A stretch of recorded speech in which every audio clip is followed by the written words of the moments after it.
Now, this story is going to make blood shoot right out of your eyes. See this? This is a hidden camera feed. We're going to show it to you here in a second. Not being covered anywhere else. I have no idea why. Local police department hasn't even picked up on this and done anything. A counselor at a Planned Parenthood clinic in Memphis, Tennessee, has been caught on tape telling a girl who she thought was 14 to lie to a judge about her age of an alleged 31-year-old boyfriend so she could obtain a waiver for her abortion without her parents' knowledge. The girl wasn't 14, she was 18 at the time. The boyfriend doesn't exist, but that doesn't matter. The law was broken in Tennessee. Joining me now, the woman who conducted the undercover investigation and others exposed Planned Parenthood's non-compliance with the law, 20-year-old Lila Rose. She's the president of Live Action. She's a junior at UCLA. Okay, Lila, first of all, before we see the tape, why did you do this? I did this because Planned Parenthood covers up the sexual abuse of young girls that come into their clinics needing help, and they've been doing this across the country for years. There are real cases of girls who speak out later and civilly sue Planned Parenthood in the court of law. I was just in Cincinnati, Ohio. There are two big cases. The little girls went into Planned Parenthood, 14, 13. They said, I'm with an older man. What do I do? Planned Parenthood gets them secret abortions and sends them back to the situations of sexual abuse. Sometimes they're even incest situations. It's absolutely terrible. Okay. And this organization, yes. All right. So wait. So tell me what I'm going to see on this tape now. What is this? Okay. This is the 6th clinic, this number 6, in our Mona Lisa, Live Action's Mona Lisa project, going undercover into Planned Parenthood. And what you'll see is going to shock you. In Memphis, Tennessee, the Planned Parenthood employee, the counselor, tells me, I'm posing undercover as a 14-year-old girl, that I should lie to a judge to obtain a secret abortion because I have a 31-year-old boyfriend, supposedly, that I don't want anyone to know about. Okay. So she's perpetuating the manipulation of this young girl. Okay, here's the videotape. And you don't want your parents to know? Because then if they knew, then they would find out about my boyfriend. And he's a lot older. He's just older than you. He's a lot older than you. He's 31. Okay. And how old are you? Is he going to get in trouble? No. You promise? I don't know.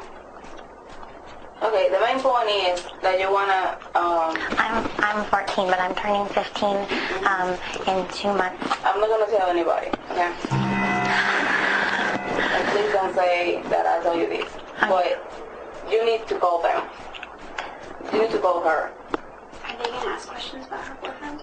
No. They don't need to know. If you don't mention it, just say you have a boyfriend, 17 years old, whatever. She's gonna say, okay, she's gonna give you a court date, and you have to go to court that day. And that day, they're gonna ask you, you wanna have this done? This is your decision, and you're gonna say yes. Okay, the judge is gonna sign a paper, and she's gonna give it to you. He's not gonna ask about my boyfriend. No. I mean, this is absolutely horrifying. Stunning. 14 years old. What has happened now, Twyla? What has happened to the woman who was giving what she thought was a 14-year-old girl advice to go to a court of law, lie to a judge, and protect a 31-year-old man who just impregnated a 14-year-old girl? What happened to the Planned Parenthood girl?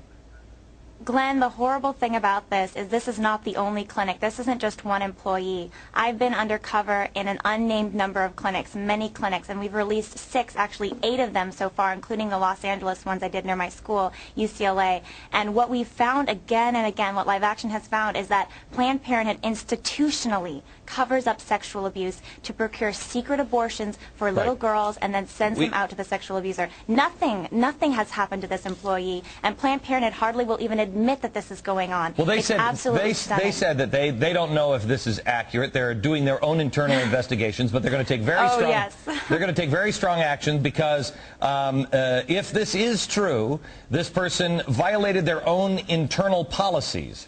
This isn't just internal. These are laws. Thank you. Thank you. Laws are in place to protect these young girls, and Planned Parenthood not only is disobeying laws across the country, and they've been sued civilly for this, they've never been convicted criminally, never once been convicted criminally, but they're not only disobeying laws, but their supposed obligation to help women and to be there for women is totally thrown out the window here. These little girls aren't being looked at holistically, they're being looked at as plumbing problems. They come in there, oh, you're pregnant? Let's get you that abortion. They don't care what future they're sending a little girl to, what past the little girl came from. Instead, they're getting these secret abortions and then sending them on their merry way. And these are young girls that go back often into cycles of long-time abuse. Okay. It's horrible, and this organization, as many people might not know, receives, even last year, $333 billion in tax money. Okay. So they're breaking laws, they're hurting girls, and they're getting our money for it. Okay, Lila, we will follow this for you on Monday. Thank you very much. I just want